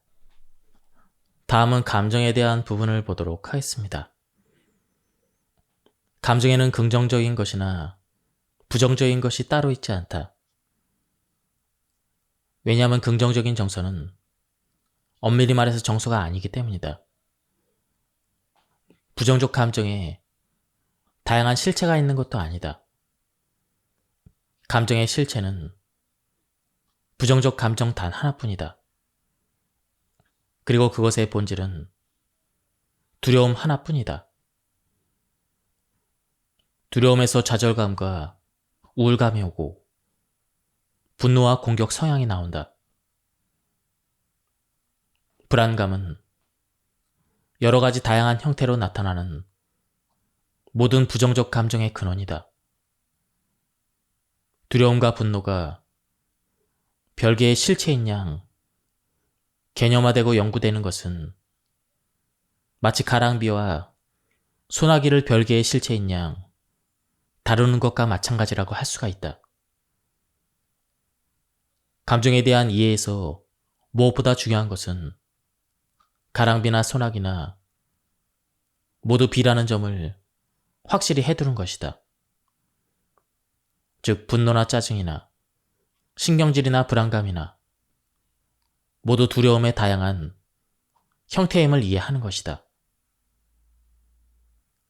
해결되지 않는 두려움 때문에 좌절감에 빠지고 그에 따라 공격적인 반응이 나오는 것을 분노라고 한다면 두려움과 분노는 본질적으로 다른 감정이 아니다. 역겨움 역시 분노의 한 표현의 방식에 불과하다.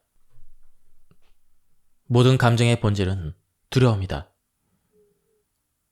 따라서 감정 조절 장애의 문제나 습관적인 부정적 정서 유발의 문제는 모두 두려움에서 벗어남으로써 해결될 수가 있다. 마음 근력을 강화한다는 것은 모든 두려움에서 벗어나 불안감이 없는 상태에 가까워지는 것이다. 특히 실패에 대한 두려움이 사라질수록 중요한 마음 근력 중 하나인 회복 탄력성이 강해진다. 다음은 편도체를 안정화시키는 방법에 대한 부분입니다. 편도체를 안정화시킬 수 있는 것은 간접적인 방법뿐이다. 몸 상태를 편도체가 활성화되었을 때와 반대되는 상태로 만들어서 지금은 긴장을 하거나 두려워할 필요가 없다는 신호를 내줘야 한다. 편도체가 활성화되면 몸 여기저기에서 근육이 수축하기 시작한다. 특히 이를 악물 때 사용되는 턱 근육, 안면 근육, 목과 어깨 근육, 복부 등의 긴장이 발생하고 호흡은 불규칙해진다. 한마디로 이를 악물고 어깨를 잔뜩 움츠린 상태로 거칠게 호흡하는 것이 편도체가 활성화된 전형적인 몸 상태이다. 이때 활성화되는 부위들이 주로 뇌 신경과 관련이 되어 있으며 교감신경계에도 활성화돼서 호흡이 가빠지고 심장 박동도 불규칙해진다. 우리는 의도를 갖고 직접 편도체를 가라앉힐 수는 없으나 의도적으로 턱이나 어깨 근육의 긴장을 어느 정도 완화할 수는 있다. 안면 근육의 긴장을 풀어서 표정을 부드럽게 할 수도 있다. 심장 박동도 직접적으로 천천히 뛰게 할 수는 없지만 호흡을 통해서 간접적으로 심박수를 조절할 수가 있다. 호흡을 조금 길게 천천히 내쉬면 심박수는 느려진다. 이처럼 몸의 긴장을 이완하면 편도체도 그에 따라 어느 정도 안정화된다. 즉, 뇌 신경계와 관련된 신체의 부위들을 의도적으로 이완시킴으로써 감정을 조절할 수가 있다. 이것은 우리가 의도적인 방법으로 감정을 조절할 수 있는 거의 유일한 통로이다. 우리 몸에는 자율신경계의 지배를 받으면서 동시에 의식적인 개입이 가능한 기능이 딱 하나 있다. 바로 호흡이다. 호흡은 심장 박동이나 장운동처럼 우리가 의식하지 않아도 잠을 잘 때나 깨어있을 때나 저절로 일어나는 자율신경 기능이다. 심장 박동처럼 필요에 따라 저절로 빨라지기도 하고 느려지기도 한다. 그러나 심장 박동과는 달리 의식적인 개입이 가능하다. 우리는 의도적으로 숨을 잠시 멈출 수도 있고 크게 내쉬거나 들이쉴 수도 있다. 우리 몸의 기능 중에서 완벽하게 자율신경계의 지배를 받으면서 동시에 의도적으로 통제가 가능한 기능은 호흡밖에 없다. 호흡은 우리가 스스로 자율신경계에 관여할 수 있는 가장 효과적인 방법이다. 호흡은 우리가 스스로 자율신경계에 관여할 수 있는 가장 효과적인 방법이다. 호흡은 우리의 마음의 저 깊은 곳, 저 무의식의 심연으로 내려갈 수 있는 유일한 통로인 셈이다. 지금 한번 숨을 크게 들이쉬었다가 천천히 내쉬어보자. 이 단 한 번의 호흡만으로도 당신은 당신의 감정 상태에 개입할 수가 있다. 실제로 단 한 번의 깊은 호흡만으로도 편도체의 변화가 생긴다. 인류의 긴 역사 속에서 마음을 다루는 대부분의 종교나 스포츠 혹은 심신 단련에서는 호흡이 반드시 들어있다. 천천히 규칙적으로 호흡하면서 턱과 얼굴, 목과 어깨, 복부 등 근육의 긴장을 완화하면 편도체를 안정화시킬 수가 있다. 부정적인 정서는 이처럼 몸을 통해서 조절하는 것이 가장 효과적이다. 편도체 안정화 훈련은 나의 몸 상태를 알아차리고 몸의 목소리를 듣는 것에서 시작한다. 우리의 의식은 보통 외부의 사건이나 사물을 계속 향하기 마련이다.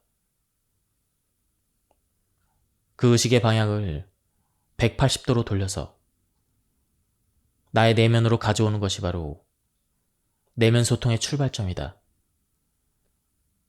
그런데 편도체 안정화를 위해서는 우선 나의 의식과 의도를 내 몸으로 되돌리는 것이 중요하다. 내 몸이 나에게 주는 여러 가지 감각을 느끼고 어디가 긴장되고 이완되었는지를 알아차리고 동시에 호흡이 내 몸에 가져오는 변화와 느낌들에 계속 집중하는 것이 바로 내 몸과의 내면 소통이다. 명상에는 수없이 많은 종류가 있지만 거의 모든 명상에서 공통적으로 강조하는 것은 허리를 곧게 펴고 경추 1번의 머리 위를 잘 올려놓는 자세를 취하는 것이다. 한마디로 똑바로 앉거나 서는 것이 핵심이다. 우리 몸에서 두개골과 직접 연결되는 유일한 부위인 경추 1번은 무거운 머리의 무게를 오롯이 받아낸다. 그래서 경추 1번을 아틀라스라고 부른다. 경추 1번과 두개골이 직접 맞닿아 있는 부위는 대단히 좁다. 머리는 그야말로 경추 1번 위에 아슬아슬하게 앉혀있는 형국이기 때문에 두개골과 목, 어깨 등 몸통을 연결하는 많은 근육은 늘 긴장 상태에 놓이게 된다. 특히 내 신경계를 통해 뇌와 직접 연결되는 승모근, 흉쇄 유골근, 교근 등의 긴장은 곧바로 뇌의 부정적인 감정으로 받아들여진다. 부정적인 감정이나 스트레스가 목과 어깨 부위에 근육의 전반적인 긴장을 가져오고 통증을 유발한다는 것은 널리 알려진 사실이다. 편도체 안정화를 위해서는 이러한 부위들의 긴장을 완화하는 것이 매우 중요하다. 그러기 위해서는 무엇보다도 우선 머리가 경추 1번 위에 똑바로 얹혀 있어야 한다. 그래야 뇌 신경계의 다른 부위들의 긴장이 전반적으로 완화될 수 있고 나아가 부정적인 정서를 가라앉히는 데 도움을 줄 수 있기 때문이다. 거의 모든 명상의 기본 자세인 똑바로 앉아서 어깨를 내려트리고 머리와 얼굴, 목, 어깨의 긴장을 이완시키면서 천천히 호흡에 집중하기는 편도체를 안정화하기 위한 가장 기본적인 방법이라 할 수가 있다. 그러면 뇌 신경계를 이완하는 내면소통 명상을 시작하기 전에 우선 명상의 기본 자세에 대해서 한번 살펴보자. 방석에 바르게 앉는 법. 전통적인 명상은 주로 앉거나 서서 한다.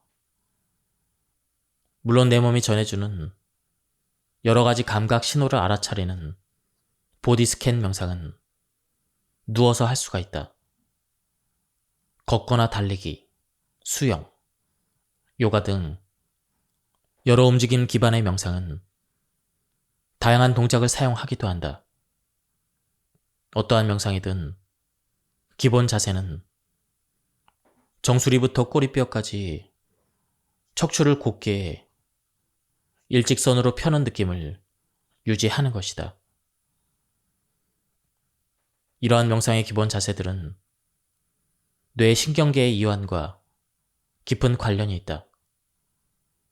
방석에 앉을 때는 가부좌나 반가부좌로 앉아도 되고 두 발의 날이 모두 바닥에 닿아도 된다. 가장 편안한 자세를 선택하면 된다. 명상은 내 몸과 마음의 편안함과 고요함을 주는 것을 목표로 한다. 앉는 자세부터가 고통스러우면 명상을 제대로 할 수가 없다. 명상을 통해서 깊은 즐거움과 행복을 느끼도록 해야지 고통을 찾는 인내심을 발휘하려 해서는 안 된다. 명상을 위해서 바르게 앉는 법의 핵심은 편안하게 오래 앉아있는 것이다. 경추 1번 위의 두개골을 잘 올려놓기 위해서 꼬리뼈부터 정수리까지 일직선을 유지하는 것이 매우 중요하다. 다리 모양은 아무래도 상관이 없다. 엉덩이뼈 아래에 두툼한 방석을 하나 더 포개서 엉덩이 위치가 두 무릎보다 약간 더 높은 위치에 있도록 하면 허리를 곧게 펴고 좀 더 편안하게 오래 앉을 수 있을 수가 있다. 다리가 저리고 무릎이 아파도 꾹 참고 하는 것은 명상이라고 하기보다는 극기 훈련에 가깝다. 의자에 바르게 앉는 법. 의자에 앉았을 때도 꼬리뼈부터 정수리까지 일직선이 되도록 허리를 곧게 편다. 이를 위해서 의자 등받이에 허리나 등이 닿지 않도록 하자. 의자 앞부분에 걸터 앉는 것도 괜찮다. 두 발은 가지런히 해서 무릎이 바로 밑에 발목이 놓이도록 하고 발바닥이 닿아있는 두 발에 느낌에 집중을 한다. 바르게 눕는 법. 마룻바닥이나 카펫, 혹은 얇은 요가 매트 등 단단한 바닥 위에 곧바로 눕는다. 베개는 베지 않거나 수건을 두어 번 접어서 2cm 내외의 낮은 베개를 베도록 한다. 양손은 몸통에서 두 뺨가량 떨어진 위치에 편안하게 놓는다. 양발도 한 뼘 혹은 어깨 너비 정도로 벌린다. 양쪽 발가락 끝이 살짝 바깥쪽으로 벌어지도록 한다. 똑바로 눕는 것이 불편한 경우에는 양손을 머리 위로 올리는 만세 자세를 취해도 된다. 다음은 우리가 운동을 하면서 할 수 있는 움직임 명상에 대해서 알아보도록 하겠습니다. 모든 명상은 본질적으로 움직임 명상이다. 전 세계적으로 명상 열풍이 불고 있는 요즘 많은 사람이 명상에 대해서 관심을 보인다. 명상의 목적은 특별하거나 신비로운 형태를 경험하는 것이 아니다. 틈틈이 운동하는 습관은 건강에 좋다. 명상도 일상생활에서 꾸준히 조금씩만 해도 마음 근력 향상에 큰 도움이 된다.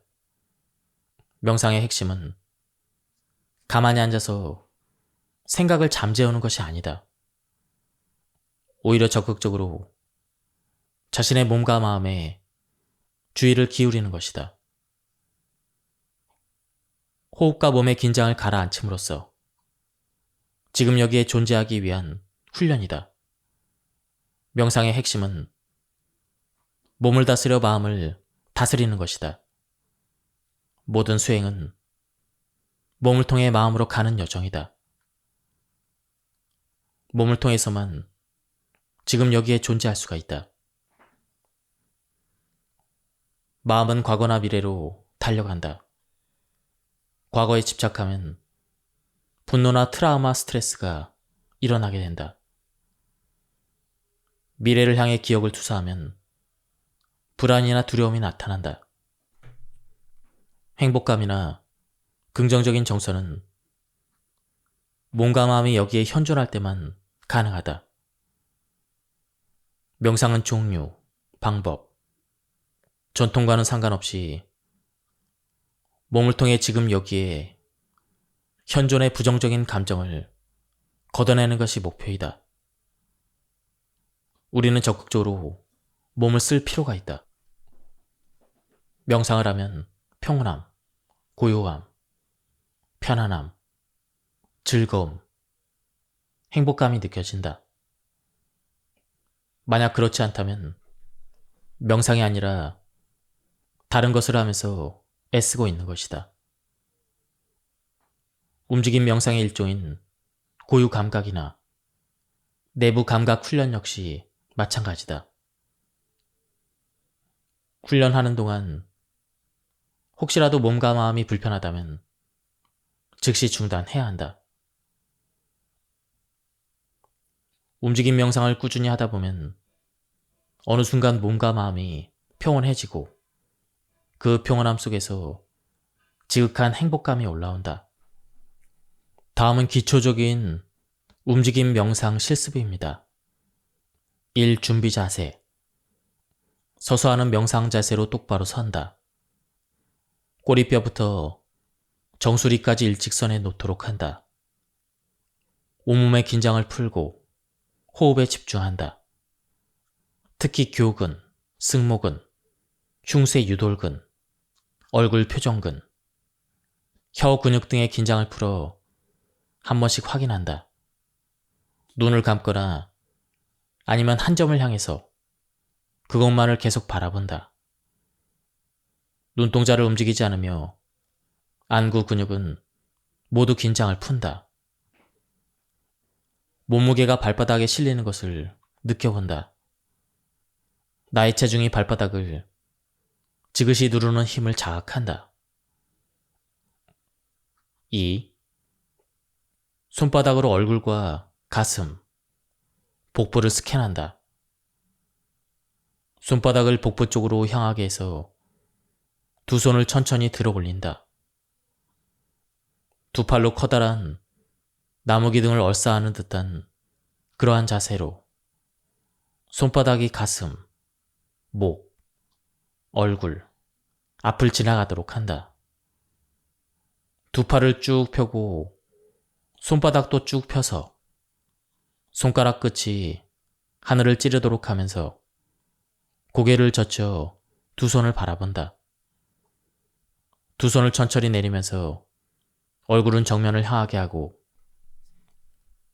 손바닥은 얼굴 쪽으로 향하게 하며 천천히 팔을 내린다. 얼굴쯤 내려올 때 손바닥이 얼굴로부터 한 뼘 정도 떨어지게 하고 어깨와 팔의 긴장을 풀어 양 팔꿈치를 손 위치보다 더 낮게 유지하면서 두 손으로 마치 몸을 스캔하듯 천천히 내린다. 움직임 명상 부분은 여기까지 설명드리도록 하고요. 다음은 달리기 명상에 대한 부분을 읽어보도록 하겠습니다. 달리기 명상 존2 유산소 운동법. 유산소 운동을 통해서도 고유 감각을 훈련할 수가 있다.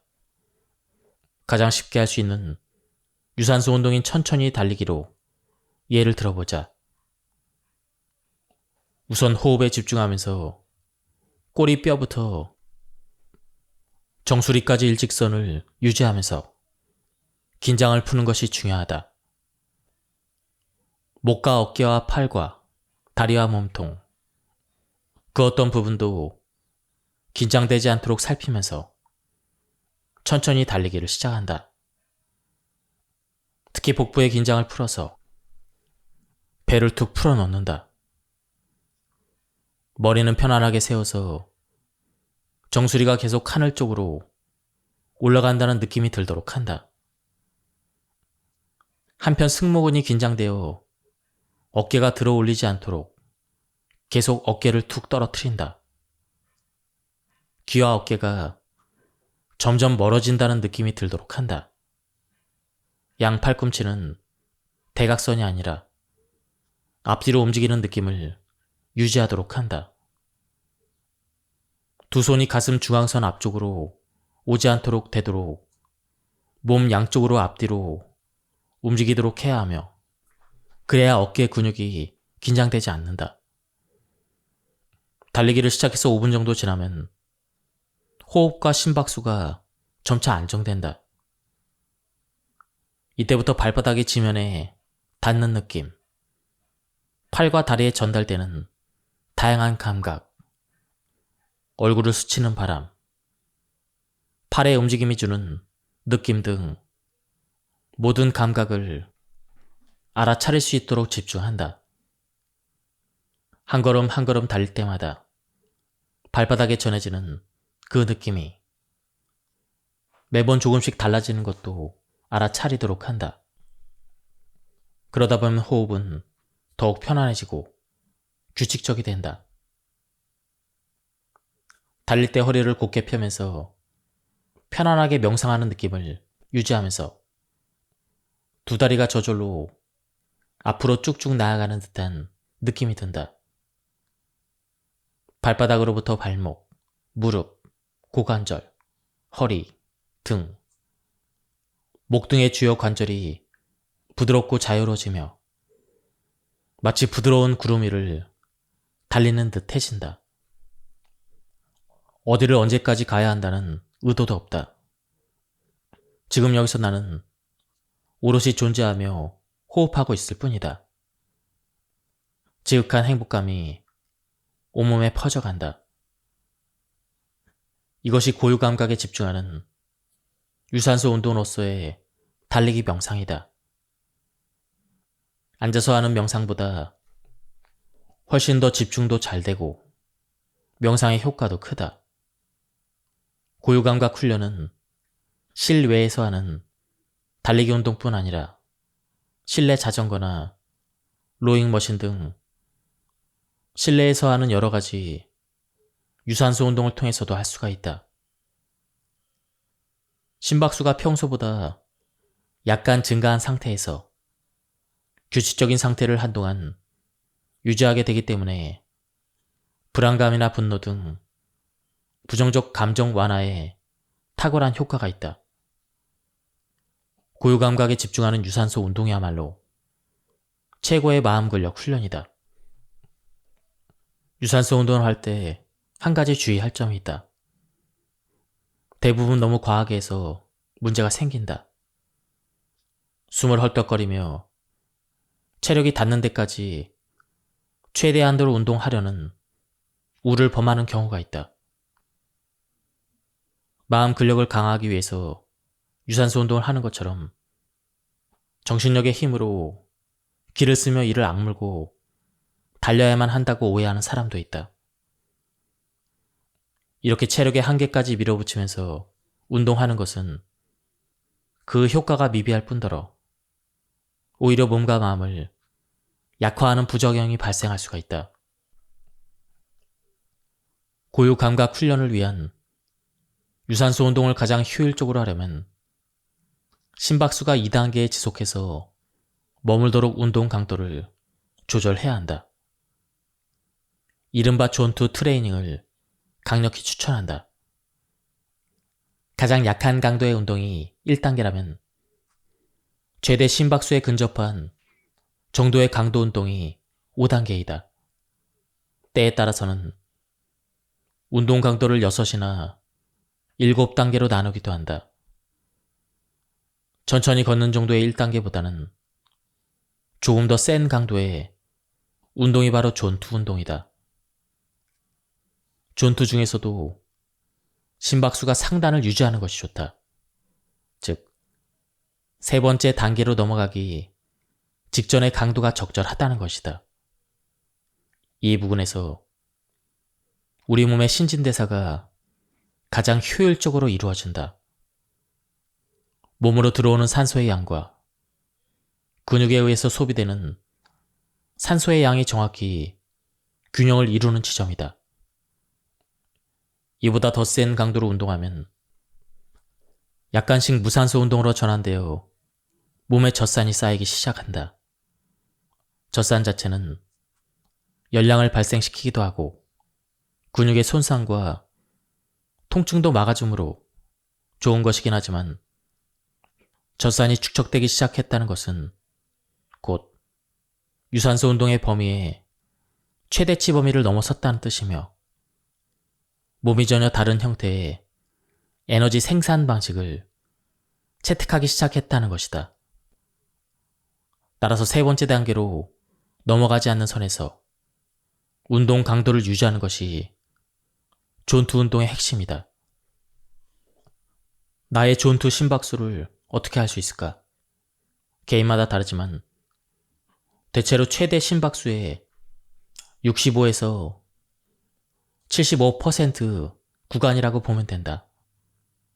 정확하게 측정하고 싶다면 유산소 운동을 하는 동안 실시간으로 젖산 농도를 측정하면 되는 것이다. 그러나 일반인에게 이는 매우 어려운 것이다. 대신 심박수를 통해서 근사치를 구해볼 수가 있다. 이 근사치는 설명란에 적어놓도록 하겠습니다.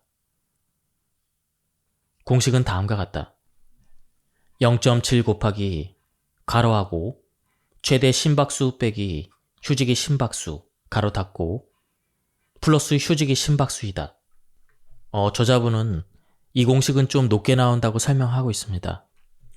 최대 심박수의 80% 정도 나온다고 합니다. 그래서 한 75%가 적당하다고 설명하시고 있습니다. 요즘엔 스마트워치 같은 경우 이런 심박수를 측정해주는 기기들이 많이 나와 있습니다. 휴지기의 심박수는 아침에 일어나자마자 침대에 누운 채로 측정하면 된다고 합니다. 존투의 심박수를 유지하면서 운동하는 것은 옆 사람과 간단히 대화를 편안하게 할 수 있는 그러한 정도이다.